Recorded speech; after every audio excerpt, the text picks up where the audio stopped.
I'm Dalton Barrett for News Radio WGNS, and here are some of the top stories impacting Rutherford County on your Rutherford Roundup for this Monday, September the 8th, 2025. The shortage of mental health professionals across Tennessee, including Rutherford County, continues to pose challenges, but state officials are working to fill the gap.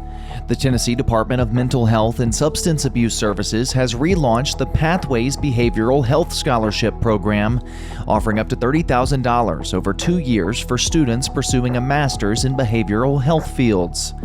In exchange, recipients must work with state-contracted agencies for an equal amount of time. With more than $6 million budgeted this year, including $2 million from the Opioid Abandonment Council, the program is poised to produce hundreds of new professionals.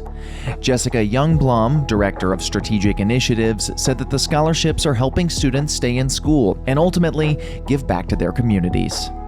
Meanwhile, in Murfreesboro, 18-year-old Sophia K. Carrier is scheduled to appear in Rutherford County General Sessions Court this Friday. Carrier faces charges of aggravated sexual exploitation of a minor after authorities allege that she distributed explicit material involving children through a Snapchat account.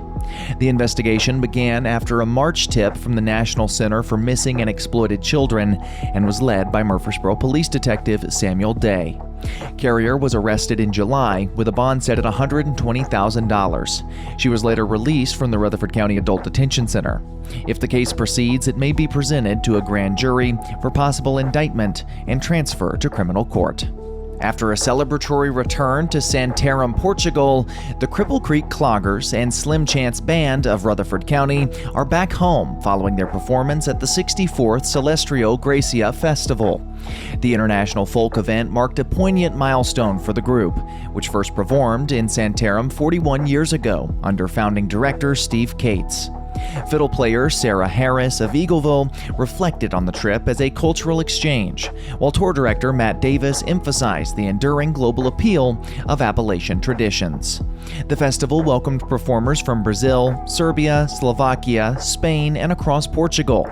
The Cloggers, representing Middle Tennessee, captivated audiences with vibrant parades and stage shows rooted in Appalachian square dance. Local residents can hear more about their experience and even join in at the Smyrna Senior Activity Center on Sunday, September 14th for a free dance session.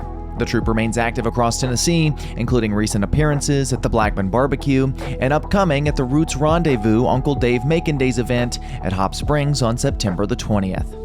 Meanwhile, the Laverne Police Department has reinforced its commitment to community safety by hosting a rape aggression defense instructor training course at Fire Station 41. The national program focuses on realistic self-defense techniques for women. A total of 34 participants completed the basic physical defense course, while 18 others advanced to a simulation-based training module.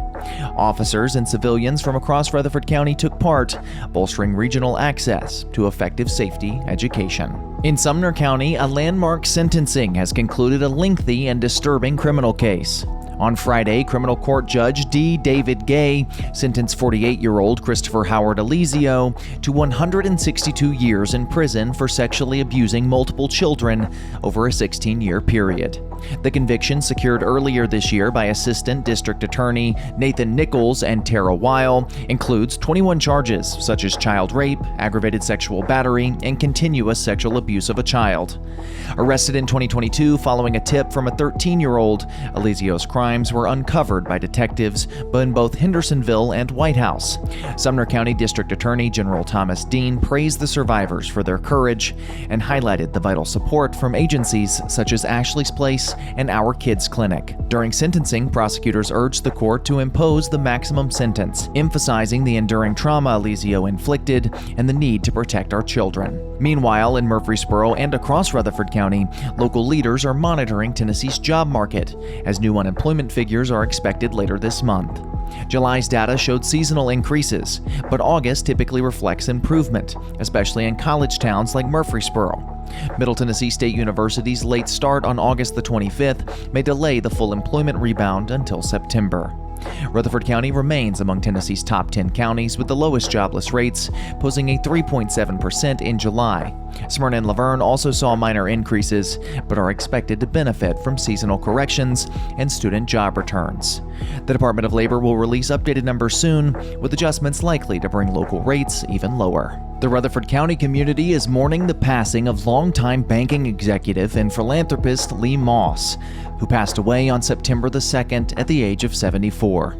Moss spent nearly 5 decades in the financial sector, holding leadership roles at SunTrust Bank, Mid-South Bank, Franklin Synergy Bank, and Franklin Financial Network, which merged with First Bank in 2020. He retired in 2021, but remained active in the community. A University of Tennessee graduate, Moss also completed advanced banking studies at LSU and the National School of Commercial Lending. Beyond his professional life, Moss dedicated himself to public service across Rutherford County. He chaired the boards of Ascension St. Thomas Rutherford, the Rutherford County Chamber of Commerce, United Way of Rutherford County, and the Discovery Center, among others. He was also a longtime Sunday school teacher at First United Methodist Church in Murfreesboro. Meanwhile, residents across Rutherford County are being warned about a resurfacing text message scam that falsely claims to be from FedEx. The Coffee County Sheriff's Office says that the phishing attempt directs recipients to fake delivery rescheduling links that steal personal information. Similar scams have also impersonated UPS and USPS and are affecting phone numbers in Rutherford, Williamson, Davidson, Wilson, and Bedford counties. Authorities urge people not to click on suspicious links and to verify deliveries through official channels. Scams can be reported to the FTC at reportfraud.ftc.gov or forwarded to spam 7726. The Rutherford County Sheriff's Office continues to work with regional law enforcement to raise awareness and protect residents from fraud. That's all for now. For updates on these and many more local news stories, be sure to check out our website, wgnsradio.com, or follow us on social media at News Radio WGNS on Facebook, as well as on X. I'm Dalton Barrett for News Radio WGNS, and I'll talk to you later.